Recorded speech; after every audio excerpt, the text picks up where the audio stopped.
कुलत्रंग साहब आपको वेलकम करते हैं। चूंकि कुछ पेचीदगियां हुई इस केस के दौरान और कुछ अपडेट्स लोग जानना चाहते हैं, तो इसलिए हमने आपको जहमत दी। तो सबसे पहले तो आप बताइएगा कि गुलाम हैदर के वीजे का प्रोसीजर, इनविटेशन पता चला कि मोहन मलिक साहब ने भेजा हुआ है, वो कहाँ तक पहुंचा और बच्चों की हवालगी के हवाले से केस को किस तरह फॉलो अप लेके चल रहे हैं। सही बात है। देखिए, बच्चों की हवालगी के हवाले से तो हम डे फर्स्ट से कह रहे हैं कि बच्चे गुलाम हैदर के हैं और उनकी जुरिस्डिक्शन इलीगली चेंज की गई और ह्यूमन ट्रैफिकिंग के ज़िम्मे में आती है जो चीज़। बेशक मर्डर है, लेकिन उनके पास कोई गार्जियनशिप सर्टिफिकेट मौजूद नहीं था, जो पाकिस्तान का कानून है, इंटरनेशनल कानून है कि गार्जियनशिप सर्टिफिकेट आपने चाहिए होता है, या लेटर ऑफ कंसर्न या अथॉरिटी लेटर फादर की तरफ से आपको चाहिए होती है अगर आप कोई डिसीजन ले भी रहे हैं। तो सीमा हैदर के पास ऐसा कोई लेटर इन बच्चों के लिए मौजूद नहीं है, गार्जियन वो नहीं है, नेशनल गार्जियन भी जो है वो गुलाम हैदर है। तो बच्चे बहरहाल आज नहीं कल से गुलाम हैदर को। नमस्कार मेरे सभी प्यारे बहन भाइयों, कैसे हैं आप सब। आशा करती हूँ आप सब अच्छे होंगे। आज मैं फिर से हाजिर एक नई वीडियो के साथ। आज मैं एक ऐसा वीडियो लेके आई हूँ जिसे देखकर सुनकर आप लोग भी हैरान हो जाएंगे। जी हाँ, ये पाकिस्तान से आसिफ आफरोज सर हैं, उनका एक वीडियो आया है मेरे पास, तो मैंने कहा आपसे शेयर करती हूँ। उसमें उन्होंने बहुत सारी चीज़ें क्लियर करी हैं, जैसे कि मैं आपको बताती हूँ, जैसे कि गुलाम हैदर के वीज़ा को लेकर कि उसको वीज़ा मिला है तो कहाँ तक उसका प्रोसीजर पहुँचा है और वो कब तक भारत वापस आ सकता है, यानी कब तक भारत में एंट्री कर सकता है। इन सारी चीज़ों पे खुलासा हो रहे हैं। और दूसरा, मोमिन मलिक की कार्रवाई कितनी पहुंची है, जो मोमिन मलिक सर हैं उन्होंने कितना इस केस पे कार्रवाई करी है। तो वो काफ़ी सारी चीज़ें हैं जो कि इस वीडियो में आपको देखने को मिलेगा। तो वीडियो को स्किप मत कीजिएगा, पूरा देखिएगा। वीडियो आपको अच्छा लगे तो एक लाइक ज़रूर कीजिएगा। चैनल पर नए हैं तो प्लीज़ सब्सक्राइब कीजिएगा, ज़्यादा शेयर कीजिएगा। उसमें पाकिस्तान से जो मोहतरमा है वो बता रही हैं कि जो गुलाम के बच्चे हैं वो गुलाम तक ज़रूर पहुँचेंगे, इसमें कोई दो राय नहीं है। तो मैं आपसे गुजारिश करती हूँ कि वीडियो को पूरा देखिएगा, बिल्कुल भी स्किप मत कीजिएगा। तभी उनके केस से रिलेटेड बहुत सारी बातें ऐसी हैं जो आपको देखने को और सुनने को मिलेंगी। तो आइए देखते हैं आगे का वीडियो।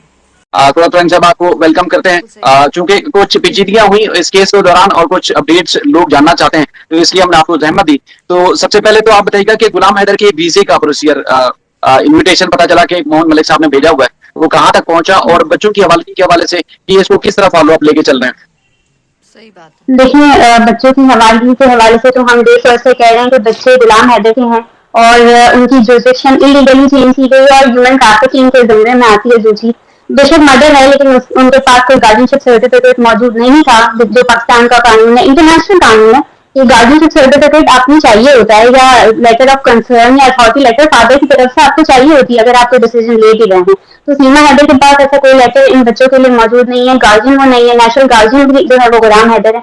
तो बच्चे बहरहाल आज नहीं कल से गुलाम हैदर को मिलना है इंशाल्लाह, और वो मिलेंगे। जहां तक बात आती है वीजा की, तो वीजा के लिए कुछ और डॉक्यूमेंट्स रिक्वायर्ड हैं जो हमने मोमिन मलिक साहब से हम कोऑर्डिनेट कर रहे हैं। इसके साथ साथ कुछ इन्विटेशन हैं, लेटर ऑफ इन्विटेशन हो गया या कुछ कोर्ट ऑर्डर हो गए, वो भी पायलट किए जा रहे हैं ताकि एक कंप्लीट जामे डॉक्यूमेंटेशन जमा करवाई जाए और वीजा के प्रोसेस को ताखिर का शिकार ना हो, मतलब कोई ऑब्जेक्शन ना आ जाए। तो ऑब्जेक्शन बाद में आए उससे बेहतर ये कि हम पहले से डॉक्यूमेंट को कंप्लीट कर रहे हैं, कंप्लीट फाइल हम सबमिट करवाएंगे और इंशाल्लाह वीजा मिलेगा। जब इलीगल तरीके से भारत ने इतने अच्छे तरीके से सीमा हैदर को वेलकम किया है, वो जो इलीगल थी, तो गुलाम हैदर तो फिर भी लीगल तरीके से जाना चाह रहे हैं। तो आई होप सो कि वो जरूर उनको वीजा देंगे और अपना मौक़िफ़ बयान करने देंगे, क्योंकि कोर्ट में जब तक गुलाम हैदर साहब नहीं जाते तब तक वो अपना मौक़िफ़ कैसे बयान करेंगे। तो उनको ये मौका जरूर मिलना चाहिए और इसी से भारत की सरकार की शफाफियत पता चलेगी कि वो फेयर ट्रायल अगर मिलेगा तो फिर फैसला हो पाएगा।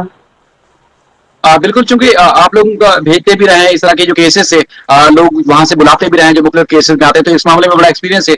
जो डॉक्यूमेंटेशन मिसिंग है या कुछ पेपर मिसिंग है, वो जब पूरे होंगे तो फिर अगला प्रोसीजर शुरू होगा। अच्छा, सवाल यहाँ पैदा होता है, सवाल जब सारिम बन्नी साहब की गिरफ्तारी हुई तो उसके बाद जो सबसे ज्यादा भूचाल खड़ा हुआ या जो सबसे ज्यादा परेशानी नजर आई, वो एपी सिंह साहब को नजर आई कि एपी सिंह साहब बड़े परेशान हैं। वो दिन रात ख्वाब में, ऐसा लगता है कि अंसार बन्नी साहब उनके ख्वाब में आते हैं। सारिम बन्नी साहब को अंसार बन्नी साहब के साथ जोड़ के कई दफा प्रेस कॉन्फ्रेंस कर चुके हैं और गर्मी में खड़े होकर दीवार के साथ लग के भी प्रेस कॉन्फ्रेंस कर चुके हैं।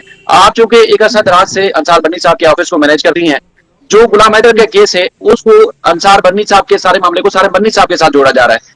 सारिम बन्नी साहब का केस क्या है और अंसार बन्नी साहब का उनके साथ रिलेशन, और अंसार बन्नी साहब का चूंकि आप ऑफिस चलाती हैं, उन सारे मामला को मैनेज करती हैं, उनका काम और उनकी टर्म एंड कंडीशन जो है वो क्या है, जो एपी सिंह के सवालात के बाद पैदा हुई है, उसके जवाब में आप क्या कहेंगी। देखिए, सबसे पहली बात तो जैसे सेम सरनेम एक कॉमन सरनेम है, एक ही सेम, इसी तरह बहुत सारे सेम हैं जिसमें मुजरिम भी होंगे, बहुत सारी एक्टिविटीज में इन्वॉल्व होंगे, इसी तरह सारे सेम सेम नहीं है, इसी तरह सारे बड़ी सेम नहीं है। अंसार बनी साहब जो है वो एक अलग शख्स हैं, सारिम बनी एक अलग शख्स हैं।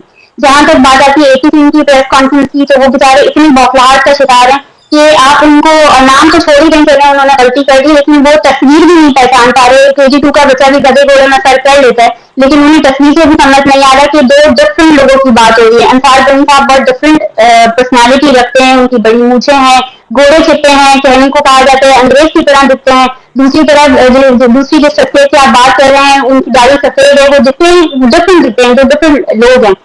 तो एटी सिंह की जो रिसर्च टीम है, मेरा उनको सलाम है, मुझे मैं भारत की सरकार से रिक्वेस्ट करूंगी कि वो जाके चेक करवाएं कि एटी सिंह को सुप्रीम कोर्ट का लाइसेंस अगर मौजूद अगर है तो वो मौजूद किस तरह से है, उन्होंने अपनी फीसेस कैसे जमा करवाई है, उन्होंने अपने जो भी रिसर्च साइटेशन थी वो कैसे जमा करवाई, उन्हें दो इतनी बड़ी पर्सनैलिटी के नाम का डिफरेंस नहीं पता।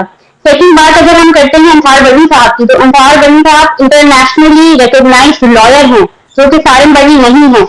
तो जब भी कोई शख्स पूरी दुनिया में लॉयर बनता है तो वो बड़े बड़े लॉयर की केस हिस्ट्री को पढ़ता है।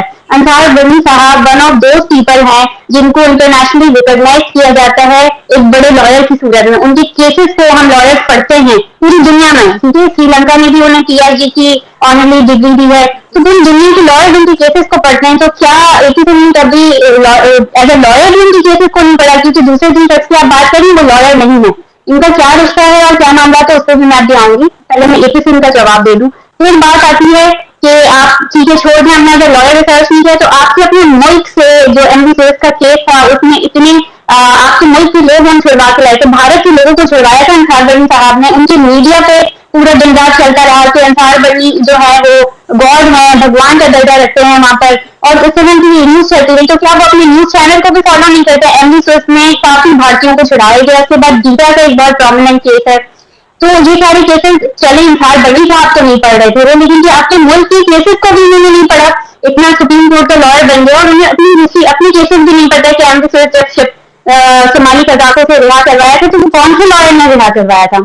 जहां तक आप बात करें दोनों पर्सनैलिटीज की, तो अंसार बनी साहब और सारिम बनी साहब भाई हैं, लेकिन अंसार बनी साहब ने 2012 में सारिम बनी साहब को अपने आप से अलग कर दिया था। अब बात आती है एक्टिविटीज की। तो देखिए एक आम इंसान के लिए मैं समझा दूं सिंपल वर्ड्स में कि आप सब ये देखिए कि लॉयर कौन है। अंसार बनी साहब लॉ की डिग्री रखते हैं, उनके पास लाइसेंस है लॉ का, ठीक है। अंसार बनी साहब ही फॉर्मर फेडरल मिनिस्टर रहे हैं ह्यूमन राइट्स के पाकिस्तान में। अंसार बनी साहब ही यूनाइटेड नेशन में एक्सपर्ट एडवाइजर रहे हैं ह्यूमन राइट्स के। तो इतनी सारी पोजीशन एक भाई होल्ड करता है, दूसरा भाई उसको टेक ओवर कर लेता है और जाके कहता है कि आज से मैं लॉयर हूँ। तो आपके पास तो लाइसेंस की डिग्री नहीं है, ना लॉ की डिग्री है, ना लाइसेंस है, कुछ भी नहीं है। आप तो ह्यूमन राइट्स मिनिस्टर नहीं रहे, आप तो एडवाइजर नहीं रहे। एक लीगल टीम किसके साथ एसोसिएट होती है? लॉयर्स की टीम किसकी टीम थी? अंसार बनी साहब की टीम होगी। एक इंसान जिसके पास शायद सिर्फ बीकॉम की डिग्री है, आई डोंट नो वो है भी या नहीं, उस इंसान ने क्या कभी कोई पिटिशन फाइल की थी? कैसे फाइल, अगर की थी तो कैसे फाइल की थी? जैसे कि क्लेम किया जाता है कि 80 से वो काम कर रहे हैं, 90 से वो काम कर रहे हैं, तो वो सारी पिटिशन उन्होंने कैसे फाइल की थी? क्या लॉ टीम उनके साथ एसोसिएट थी? लॉ टीम एक लॉयर के साथ एसोसिएट थी अंसार बनी के साथ या सारिम बनी के साथ? ये उनकी टीम को लेकर गए उनके पास से। उसके बाद अगर आप दूसरी चीज देखें तो ह्यूमन राइट्स मिनिस्टर कौन थे? जो ह्यूमन राइट्स मिनिस्टर होगा वही केजिंग को रिहा करवा सकता है, वही उनके केसेस को आगे फॉरवर्ड कर सकता है। आपके पास सारिम बनी के पास वो पोजीशन भी नहीं थी कभी भी। तो ये बात करते हैं जो आप केसेस चल रहे हैं। 2012 में अंसार बनी साहब ने उनके सोशल मीडिया पे मौजूद है कि उनको उनकी तमाम चीजों से हटा दिया था, वो उनके साथ एसोसिएट नहीं थे। 2012 से अंसार बनी ने खुला ऐलान कर दिया था कि मैं इनकी एक्टिविटीज की वजह से इनके साथ एसोसिएट नहीं हूँ। हमें यहाँ पर अंसार बनी साहब को अप्रिशिएट करना चाहिए कि चाहे भाई था, चाहे घर का कोई बंदा था, चाहे बाहर का कोई बंदा था, अंसार बनी साहब ने डिफ्रेंशिएट नहीं किया। उन्होंने वैसे ही स्टैंड लिया जैसे वो जुल्म के खिलाफ स्टैंड लेते हैं। उन्होंने अपने भाई को मीडिया पे आके गलत कहा, चिल्ला चिल्ला के गलत कहा और उसको खुद से अलग कर दिया। इसके बाद अंसार बनी साहब अपना टेस्ट कंटिन्यू करते रहे, जहां पर वो लीगल एड प्रोवाइड करते हैं, क्योंकि खुद लॉयर हैं, उनकी यूके में भी लॉ फॉर्म है, उनके बच्चे उसको रन कर रहे हैं। तो क्योंकि वो खुद लॉयर हैं तो वो इस चीज की अथॉरिटी रखते हैं कि वो लॉ फॉर्म रन कर सकते हैं या कोई लॉ से रेलेवेंट NGO रन कर सकते हैं। दूसरे फॉरन बनी साहब जो है वो बजट में पता नहीं क्यों कि मेरा भाई अगर सर्जन है तो मैं भी हॉस्पिटल चलाऊंगा, ऑपरेशन करूंगा। तो इसी वजह से उन्होंने बड़ी नाम क्रैश किया और उन्होंने एक एनजीओ खोला। यहाँ अब सवाल उठता है हमारे इदारों पे कि खुले आम मॉर्निंग शोज में बैठ के या टीवी पे बैठ के ये सब कुछ होता रहा, कौन भी होता रहा मीडिया पे। यहाँ भी सोशल मीडिया पे कमेंट कर दिया जाए और आपकी मर्जी के खिलाफ होता है तो आप जो है वो पूछताछ करने का हक रखते हैं। तो ये जब कुछ चीजें टीवी पे ऑन एयर चल रही थी तब आप कहाँ सो रहे थे? अंसार बड़ी चिल्लाता रहा। अगर आप उसकी सोशल मीडिया पेज पे जाके देखें तो बारहा ऐसी वीडियो मिलेगी जहां उन्होंने जिक्र किया। हम एक एनजीओ का जिक्र नहीं कर रहे, कराची या पूरे पाकिस्तान में ऐसे जहां जहां जो एनजीओ या जो भी ऐसे लोग मौजूद हैं जो अच्छे काम के आड़ में बुरे काम कर रहे हैं, अंसार बनी उनके खिलाफ आवाज